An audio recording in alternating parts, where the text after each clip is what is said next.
Bonjour les amis, ravi de vous retrouver dans une nouvelle vidéo, une nouvelle leçon.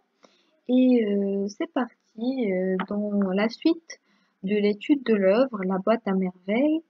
Et cette fois-ci, on va commencer l'explication des chapitres. Alors, comme on a dit que la boîte à merveilles s'inscrit dans la littérature maghrébine en expression française, on a dit aussi que c'est une littérature qui a été née en période de colonisation française, pardon. Nous parlons bien évidemment d'un type de littérature qui fait le lieu de rencontre entre deux mondes différents, le monde de la culture marocaine, maghrébine, et avec ses diversités et sa richesse, avec la culture française, souvenirs d'enfance, présentation de la maison, la superstition, les journées passées au site, le bonheur et le malheur, tout ça, on va le voir ensemble dans les chapitres 1 et 2. Alors c'est un roman autobiographique, donc ce n'est qu'un vécu, ce n'est qu'une culture et ce n'est qu'un récit de la vie quotidienne de, de l'enfance de l'auteur Ahmed Sfraoui. Donc à tout de suite pour plus de détails. Alors commençons d'abord par le premier chapitre de la boîte à merveilles et on va adopter la structure suivante dans l'étude des chapitres. D'abord, on va présenter les lieux où se passent les événements et surtout dans ce chapitre, on va présenter les personnages qui ont assisté à ces événements ou bien qui ont créé les événements dans ce chapitre. Et par la suite, on va voir les idées principales de chaque chapitre. Alors,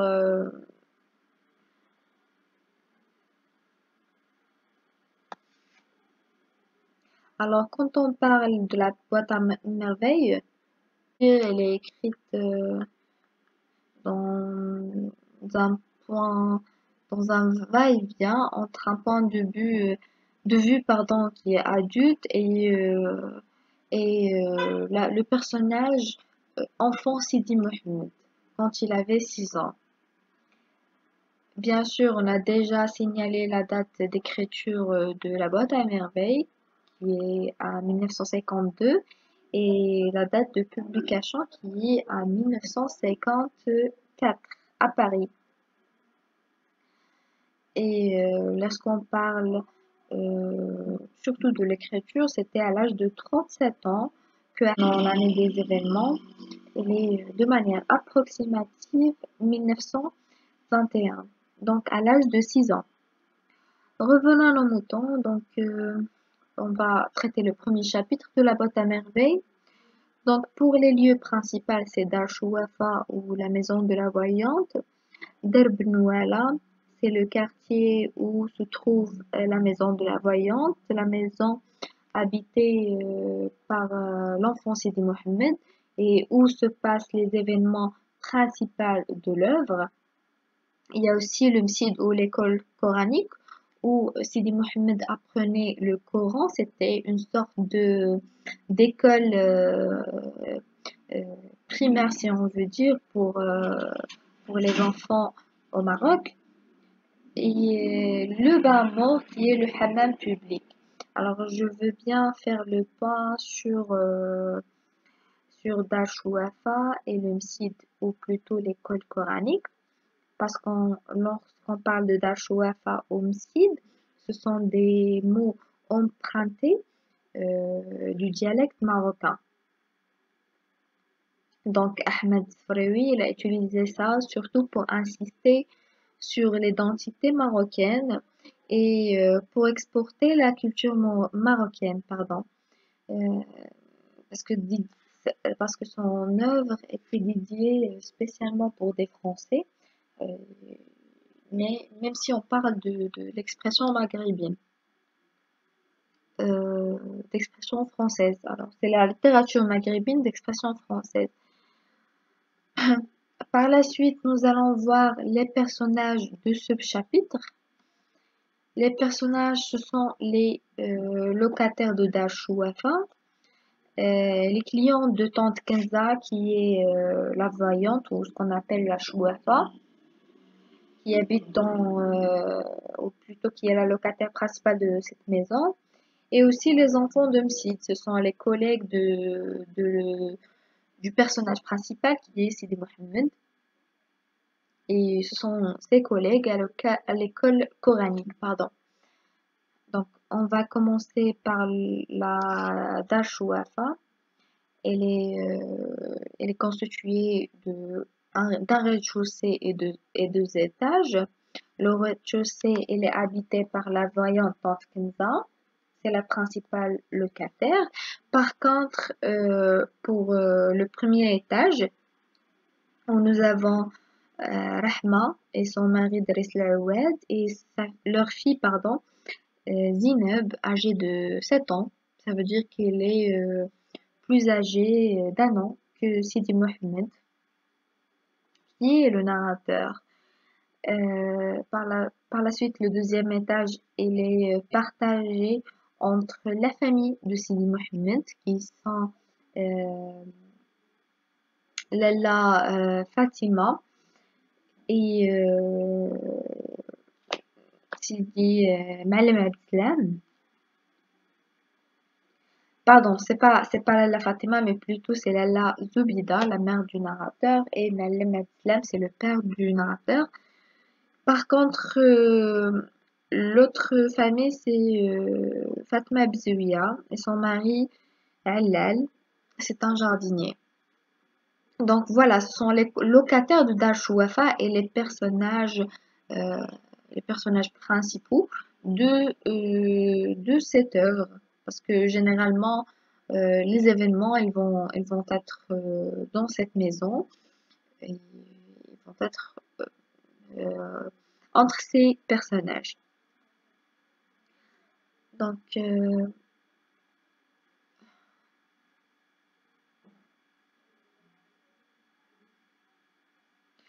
par contre, pour les clients de Tante Kenza, parce qu'elle était une voyante, donc elle avait des clients qu'il a fréquentés pour la voyance et la superstition. Et d'ailleurs, c'est une thématique principale dans l'œuvre de La Boîte à merveilles. Les enfants du Msid, bien sûr, Sidi Mohamed le narrateur, comme on a dit, il fréquentait l'école coranique avec d'autres enfants de son quartier et du même âge que, que Sidi Mohamed. Et bien sûr, il y a aussi, à part les enfants du Msid, il y a l'Ofki qui est, si on veut dire, le maître du Msid ou de l'école coranique, qui est aussi un personnage principal dans cette histoire. Alors, on va passer maintenant à la partie la plus intéressante qui est la partie des idées principales ou bien des événements principaux qui ont été vécus dans ce premier chapitre.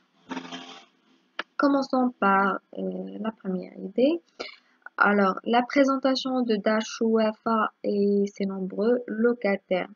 Donc, comme on a dit tout à l'heure, c'est une maison qui est constituée d'un rez-de-chaussée et deux étages. Donc, principalement, dans le premier chapitre, on va commencer par la description de la maison et ses nombreux locataires pour faire une introduction au personnage.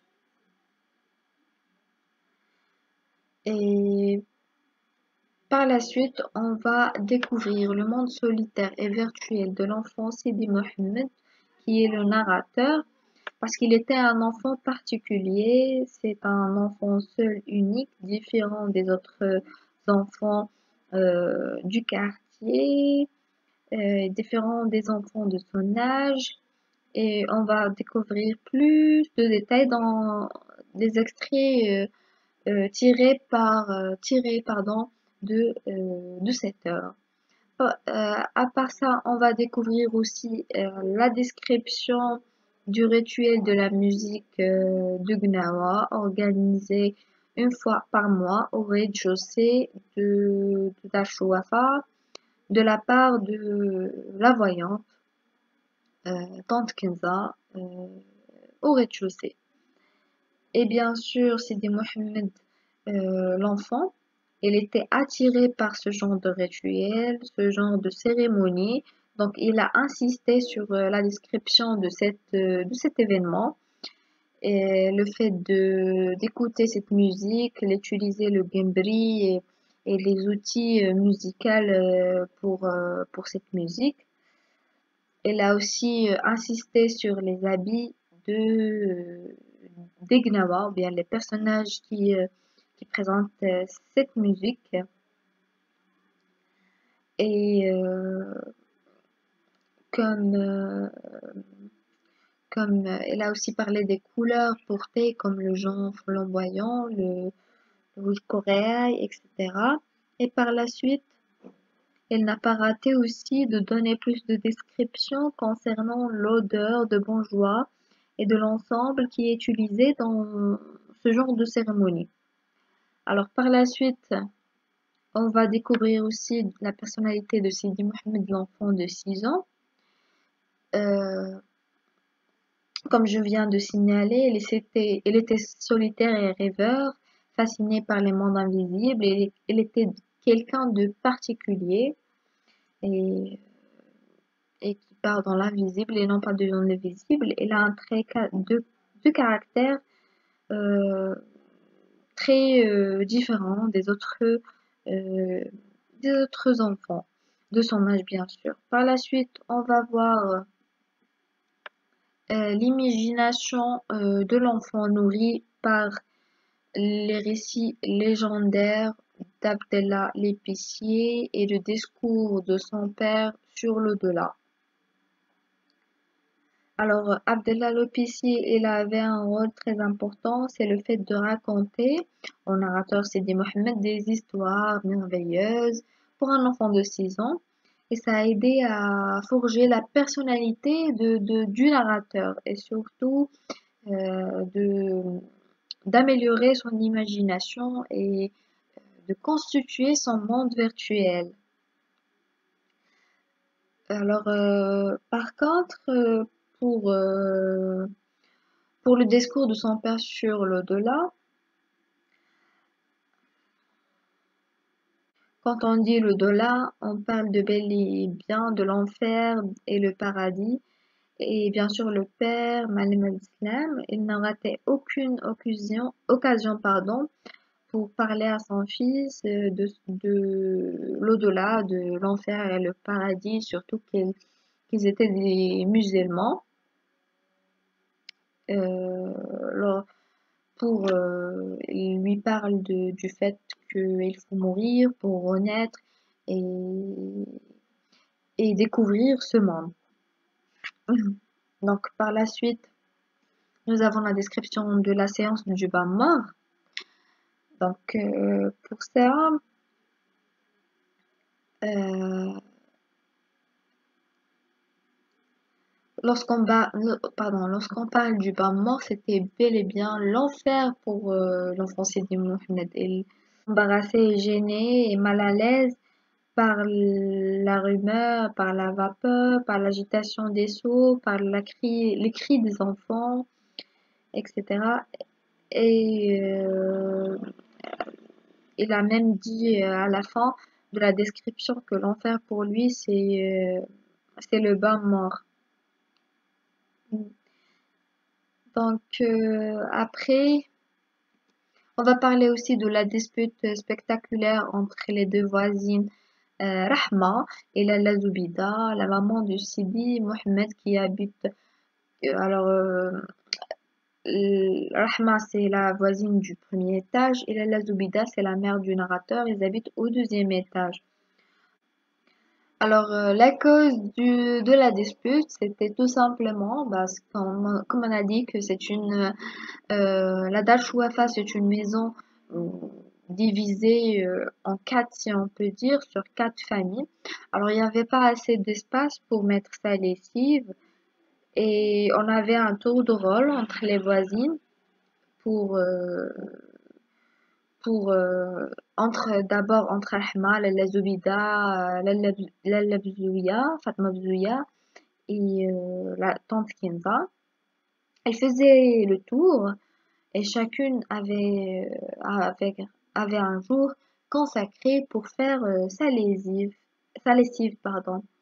Et ce jour-là, c'était bel et bien le lundi, était le tour de rôle de Lalla Zoubida. Donc, c'est Rahma qui était fautive parce qu'elle n'a pas respecté le tour de Lalla Zoubida, ce qui a fait ça a enchaîné à une dispute spectaculaire que Sidi Mohamed va s'amuser à la décrire.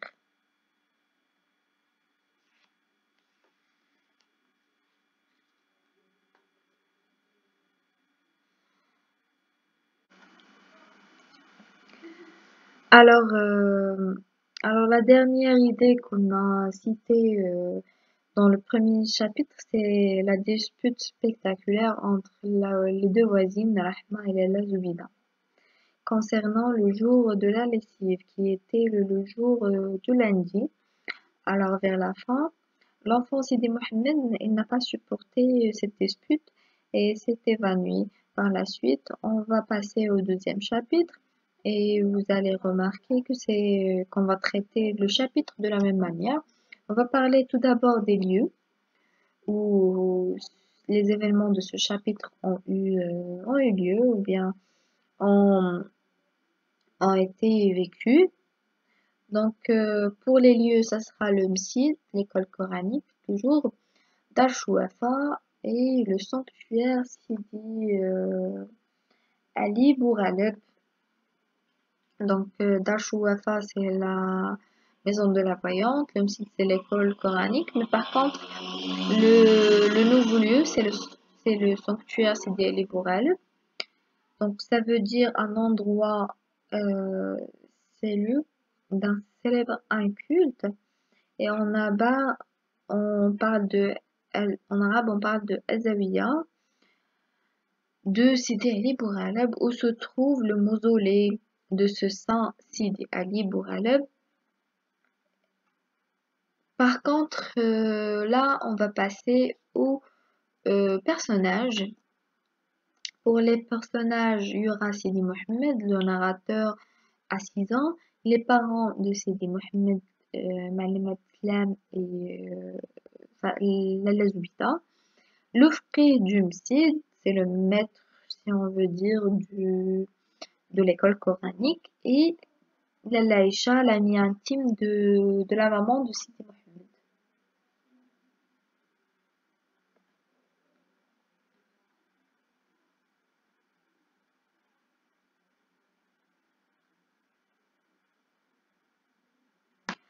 Maintenant, on va passer aux idées principales du chapitre 2.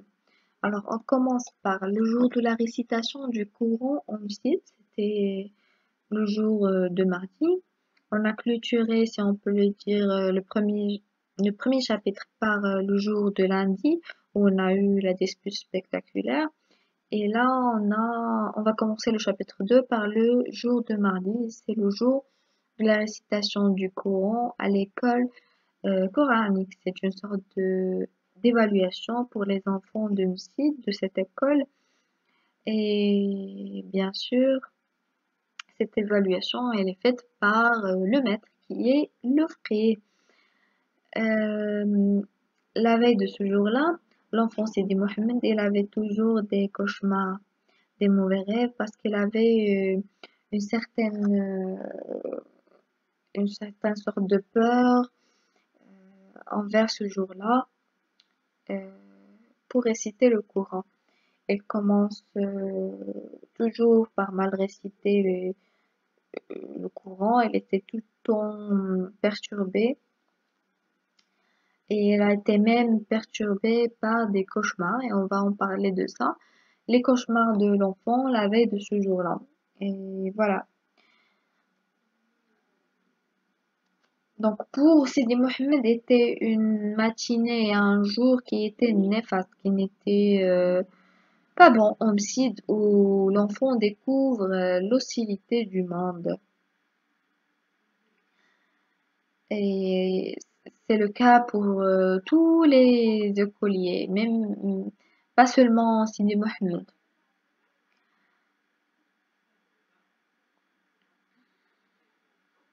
Et d'ailleurs, euh, la vraie source de peur et de cauchemar, c'est la baguette de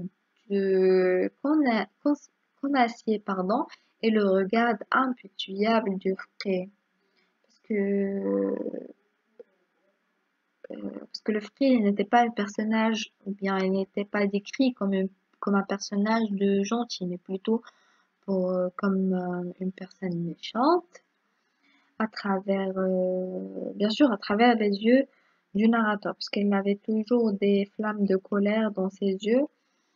Elle avait toujours le regard impitoyable vers les écoliers et les collègues de Sidi Mohamed. Alors, ils avaient peur du frère. Et elle avait aussi la baguette de Konéassé. Et si vous vous demandez c'est quoi le Konéassé, c'est l'arbre du coin. Et si vous allez chercher concernant la définition, euh, et c'est ce qu'on appelle en arabe sfarjel. Alors ces branches elles sont très fines et très dures. Et alors c'était une sorte de moyen de punition du frais pour les enfants de l'école qui n'ont pas pu bien réciter le Coran. Donc, et d'ailleurs c'est pour cette raison pourquoi on a dit que c'est une matinée pardon, néfaste pour les écoliers et pour Sidi Mohamed. Alors par la suite, on va passer pour la visite au sanctuaire Sidi Ali Bouralb l'après-midi du même jour. Donc c'était les personnages qui ont visité le sanctuaire, c'était la Zoubida, Sidi Mohamed et la Aïcha. Donc l'enfant a passé toute la matinée au site pour la récitation du Coran et pour l'évaluation. Vers midi, l'officier lui a fait le signe pour s'en aller. Et effectivement, elle rentrait chez lui à Darchouafa, tout pâle, parce que l'enfant, elle avait peur, franchement. Et c'était une sorte de souffrance pour lui vis-à-vis cette école et tout. Une fois rentré chez lui, bien sûr, elle va trouver sa mère souffrante. Elle avait la migraine et l'après-midi du jour même, c'est-à-dire le mardi, ils vont rendre tous visite au sanctuaire. Et, et d'ailleurs, c'est Laïcha, l'amie intime de Lala Zoubida, qui a proposé à son amie Lala Zoubida d'aller visiter le sanctuaire de Sidi Ali Bourale. Alors, une fois l'enfant elle est en place, elle est au sanctuaire, arrivée au sanctuaire, pardon, il va commencer à faire une description comme elle fait pour chaque nouveau lieu. Donc, il va commencer une description. Elle était peuplée, il y avait plein de gens qui étaient en train de faire des prières, pour demander quelque chose. C'est une sorte d'ailleurs de superstition. Alors, Sidi Mohamed, il n'a pas raté l'occasion pour mettre plus d'éclairage sur, euh, sur cet aspect de culture, surtout à cette époque-là. Et d'ailleurs, elle a projeté pardon, l'éclairage sur les femmes qui croyaient si on visite le sanctuaire, ou bien ça, automatiquement on va trouver sa force, sa gaieté, sa joie et tout ce qu'on veut. Et donc, c'est une sorte de superstition. Alors, dernièrement, on va parler de la description du quotidien du père de Sidi Mohamed, qui est Malim Abdeslam, qui est un tisserand. Il a son atelier, il avait loué. D'ailleurs, il est d'origine il a un origine montagnarde de quelques kilomètres de Fès et il est installé avec sa femme Lala Zoubida et à la ville de Fès. Il avait loué son atelier où a commencé à exercer le métier d'un tisserand. Et il avait aussi un commis qui s'appelle Deris. Et c'est le premier qui se lève très tôt. C'est le premier qui se lève dans la date de Chouefa. Il part à son travail. Et il rentre le soir. Et, et celui qui fait les commissions pour la famille, c'est Driss.